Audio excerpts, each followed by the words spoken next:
औज़ुबिल्लाहिमिनश्शैतानिर्रजीम बिस्मिल्लाहिर्रहमानिर्रहीम अस्सलामु अलैकुम वरहमतुल्लाहि वबरकातुहू. My dear students, today our topic is power. Power is defined as the rate of doing work. कहने का मतलब है कि एक इंसान की रेट क्या है वर्क करने की, तो उसको हम कहते हैं पावर. या दूसरे तरीके से अगर मैं इसको डिफाइन करूं तो power means the rate of consumption of energy. Rate of consumption of energy, और लिख सकता हूं मैं rate of consumption of energy. किस रफ्तार से एनर्जी को कंज्यूम किया जा रहा है उसको हम कहते हैं पावर. तो पावर या तो हम कह सकते हैं रेट ऑफ डूइंग वर्क, या तो कह सकते हैं rate of consumption of energy. तो दोनों सेम है.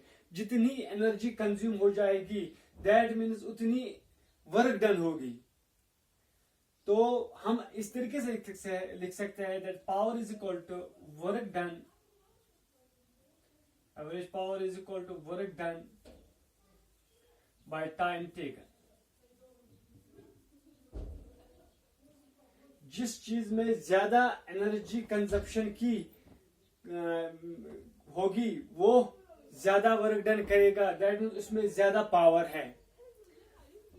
तो power work done by time taken होता है, दैट मीन्स W/T के बराबर होता है. हम इसको दूसरे तरीके से भी डिफाइन कर सकते हैं. ये होगा इन terms of work done by time.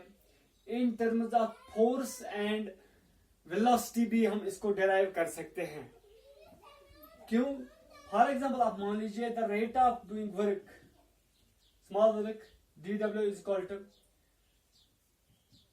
F.ds, where S is the displacement, F is the force. तो work done dW is equal to F.ds, और मैं लिख सकता हूं, अब मैं ये वर्क डन पुट करूंगा वैल्यू इस पहले इक्वेशन में, that means P is equal to W/T, और मैं लिख सकता हूं P is equal to W के बदले लिख सकता हूं F.ds/dt, स्मॉल टाइम पीरियड. तो ये बनेगा मुझे P is equal to F. Rate of displacement, rate of change of displacement आप लोगों ने 9th स्टैंडर्ड में भी पढ़ा है. Rate of change of displacement is equal to the velocity P.V. That means power is also equal to F.V. Force, applied force into the velocity, rate of velocity. Velocity कितनी है इस body की, तो उस तरीके से भी हम पावर को डिराइव कर सकते हैं. तो ये थी general introduction about this power, कि पावर होता क्या है, अगर एक्सप्रेस करेंगे तो किस तरीके से होगा. जनरली हमारे पास घरों में बहुत सारे इक्विपमेंट्स होते हैं जिन पे लेबल लगी हुई होते हैं कि ये इतने हॉर्स पावर का है, इतने वाट का पावर है. तो in terms of different units हम इसको वहां पे पावर लिखते हैं. हमारे पास वाटर पंप्स होते हैं या हमारे पास मोटर होते हैं, उन पे लिखा होता है कि ये कितने पावर का है, कितने हॉर्स पावर का है. तो इसके बाद हमारे पास घर में बहुत सारे एप्लीकेंट्स होते हैं, हीटिंग एप्लीकेंट्स होते हैं, बल्ब्स होते हैं, या बहुत सारी रेफ्रिजरेटर्स होते हैं, वॉशिंग मशीन्स होती हैं. तो उन पे भी लिखा होता है कि ये किस पावर के हैं, इसमें ये कितने पावर पे ऑपरेट करते हैं, तो कितनी कंजप्ट करते हैं ये एनर्जी. तो अब मैं थोड़ा बहुत कोशिश करूंगा आप लोगों को दूसरा इसको पहले दिखाने की कि इलेक्ट्रिकल पावर क्या होता है. तो इलेक्ट्रिकल पावर के बारे में हम पढ़ेंगे.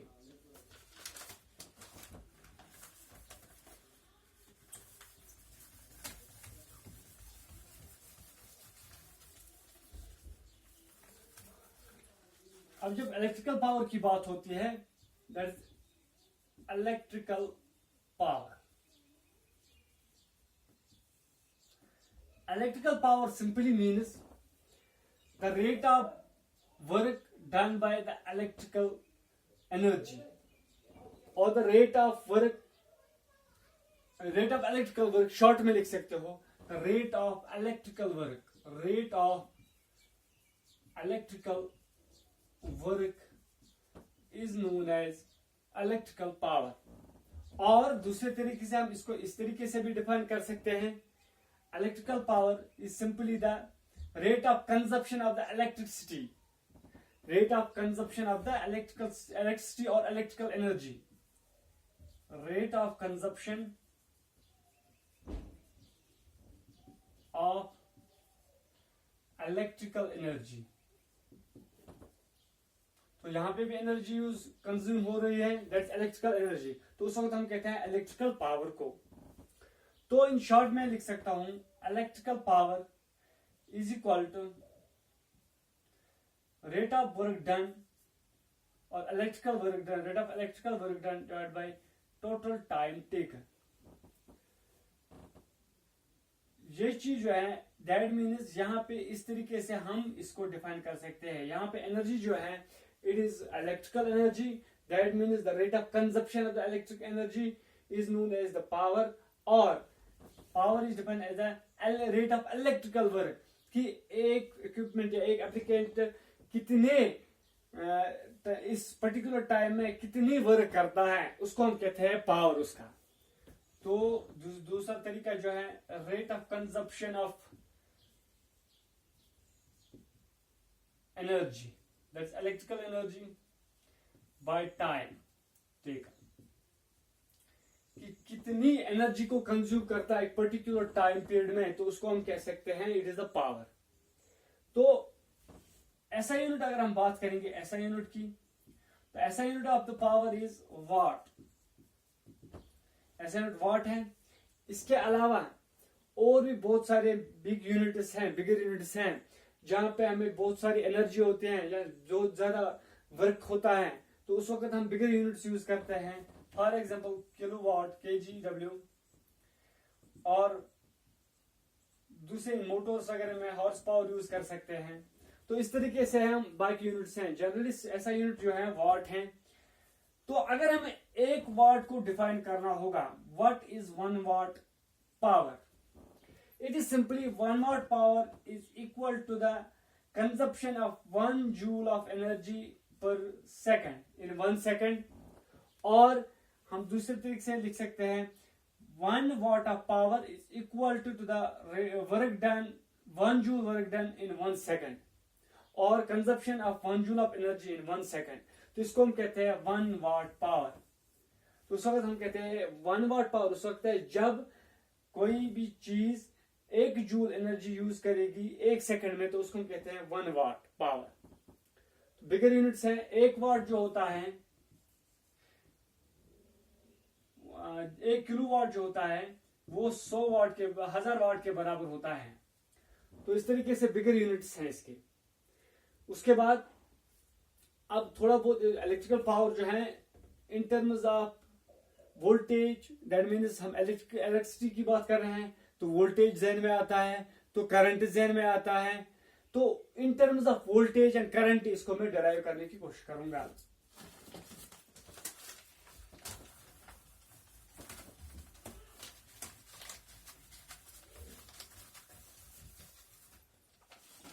अगर वर्क डन है, we know that P is equal to W/T. चाहे ये इलेक्ट्रिकल वर्क है या ये सिंपल दूसरा वर्क है, तो हम लोगों को पता है इलेक्ट्रिकल वर्क जो है, पर्टिकुलर इलेक्ट्रिकल वर्क की बात हो रही है, तो वर्क डन जो होता है यहाँ पे it is V into I into T. That's V the potential difference, I is the current and T is the time. दो टर्मिनल्स के दरमियान कितनी पोटेंशियल डिफरेंस है, दैट्स V. कितना करंट एक पर्टिकुलर कंडक्टर में पास होता है और टाइम पीरियड क्या है, किस टाइम ड्यूरेशन के दौरान चला है, तो उस वक्त हम वर्क डन निकाल सकते हैं. That is the product of V into I into T. तो अगर अब मैं पुट करूंगा W का वैल्यू इस इक्वेशन में, इक्वेशन फर्स्ट में, तो P is equal to W/T, और लिख सकता हूं P is equal to V into I into T divide by T. T cut हो जाएगा और यहां बनेगा P is equal to V into I. That is, power is the product of the potential difference in the current across the conductor. तो अब electrical work की बात कर रहा हूं मैं, इलेक्ट्रिकल पावर की बात कर रहा हूं in terms of the potential difference and the current through the conductor, it is equal to the product of the potential difference that's V into the current that's I through a conductor. तो P is equal to V into I। और एक derivation होगी। तो अगर मैं इन terms of P को अब in terms of that's power को in terms of that is V और रेजिस्टेंस के टर्म्स में इसको डिराइव करूंगा in terms of V and R, तो V is the potential difference, R is the resistance of a conductor. तो इस तरीके से मैं लिख सकता हूं, we know that P is equal to VI, general equation है। ये इलेक्ट्रिकल वर्क हो रही है, इलेक्ट्रिकल पावर की बात हो रही है, that means in terms of voltage और in terms of potential difference और in terms of current, P is equal to V into I। तो इसको मैं आप कन्वर्ट करूंगा in terms of V and R और in terms of V and R। तो यहां पे मुझे पता है V is equal to IR by Ohm's law, V is equal to IR, therefore और मैं लिख सकता हूं I is equal to V by R। तो इस ओम्स लॉ से मैंने डिराइव किया I that's current is equal to V by R, potential difference जो है रेजिस्टेंस ऑफ अ कंडक्टर। तो ये वैल्यू उसको मैं पुट करूंगा इस इक्वेशन में, दैट्स इक्वेशन क्या है, P is equal to V dot I। तो which implies P is equal to V into I के बदले लिख सकता हूं V बाय R। तो ये बनेगा P is equal to V square by R। तो ये हो गई in terms of potential difference और voltage and resistance of a conductor. Electrical power की बात हो रहा है तो in terms of voltage and resistance इस तरीके से भी निकाल सकते हैं। तो ये सारे एक्सप्रेशंस जो हैं जो मैं आप लोगों को दिखा रहा हूं, ये आप लोगों को न्यूमेरिकल सॉल्व करने में मदद करेगा। इन टर्म्स ऑफ VI होगा, पावर निकालना होगा तो आप ये फार्मूला यूज कर सकते हो। इन टर्म्स ऑफ VR होगा तो आप ये फार्मूला यूज करोगे तो निकाल सकते हो। और in terms of I that's current, in terms of current अगर हो, करंट एंड रेजिस्टेंस, तो इस तरीके से मैं और एक एक्सप्रेशन आप लोगों को दिखाऊंगा, दैट इज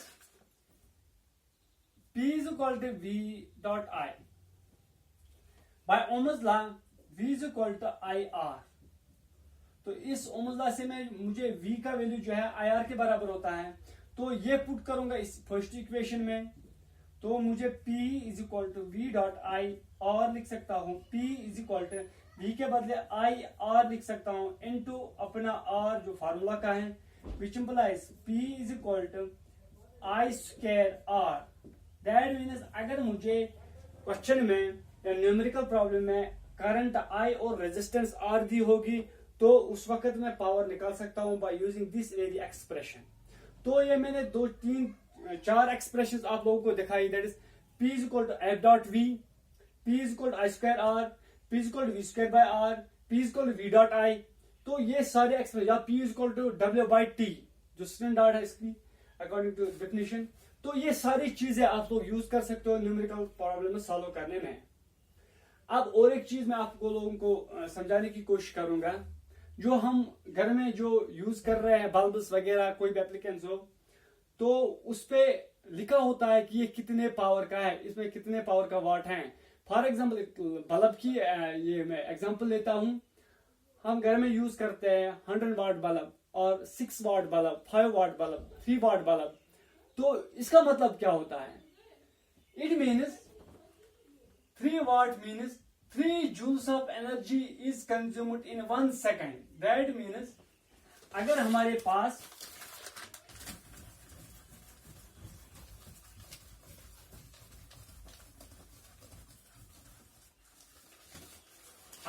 पास एक बल्ब है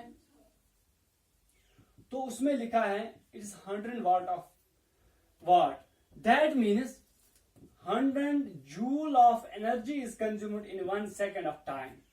That means वो बल्ब जो है 1 सेकंड में 100 जूल ऑफ एनर्जी यूज कर रहा है। कौन सी एनर्जी, इलेक्ट्रिकल एनर्जी। और अगर हमारे पास 3 वाट का होता है, that means it is 3 joule of energy is consumed in 1 second. तो जनरली आजकल हम यही कम वाट वाले बल्ब यूज करते हैं जो इको फ्रेंडली होते हैं, लेस एनर्जी कंज्यूम करते हैं, हमें एनर्जी बचाते हैं। तो इस तरीके से आपको समझ आया होगा कि उनपे वो क्यों लिखा होता है, और उनका मतलब क्या होता है। और क्योंकि मैंने आपको पहले ही बताया था, rate of work done is equal to power और the rate of consumption of energy, जितनी एनर्जी कंज्यूम हो जाएगी दैट मीन्स उतनी वर्क डन होगी। That means work done is equal to the energy consume. तो यहाँ पे 100 watt power means 100 watt power means 100 joule of energy is used in 1 second. और उसके बाद जो हमारे घरों में जो यूनिट्स लगे होते हैं, मीटर्स लगे हुए होते हैं, उनमें यूनिट्स जो काउंट होता है, तो वो यूनिट्स क्या देते हैं, हम बिगर यूनिट्स यूज करते हैं kilowatt per hour. That means हम बिगर यूनिट्स ले रहे हैं क्योंकि एनर्जी ज्यादा होती है। एनर्जी ज्यादा होती है तो उससे बड़ा यूनिट्स हम लेते हैं। जिस तरीके से हम पहले ग्राम्स में मेजर करते थे कोई भी वेट, उसके बाद इससे ज्यादा वेट होगा तो केजीज में करते हैं, तो टन्स वगैरह। इसी तरीके से यहाँ पे भी वाट में पहले मेजर करते हैं, वाट पर सेकंड, दैट मीन उसके बाद kilowatt per hour. That means 1 घंटे में कितनी एनर्जी यूज होती है, तो उसको हम कहते हैं किलोवाट आवर। तो जनरली जो हमारे पास मीटर होते हैं वो किलोवाट आवर में मेजर करते हैं कि कितनी एनर्जी यूज हो गई है, कितनी टाइम पीरियड में कितनी एनर्जी यूज होती है। तो वहां पे वो इन टर्म्स ऑफ यूनिट्स दिखाता है कितने यूनिट्स एनर्जी यूज हो गए हैं। तो जितनी भी रेट होती है उस रेट को से पर यूनिट 5 रुपीज होती है, तो 20 यूनिट्स आए हैं, दैट मीन्स 100 रुपीज उस वक्त कॉस्ट लगता है उस चार्जेस में। तो इस तरीके से हम ये चीजें यूज करते हैं घरों में। इंशाल्लाह in next lecture we will discuss the new topic. Till then stay home, stay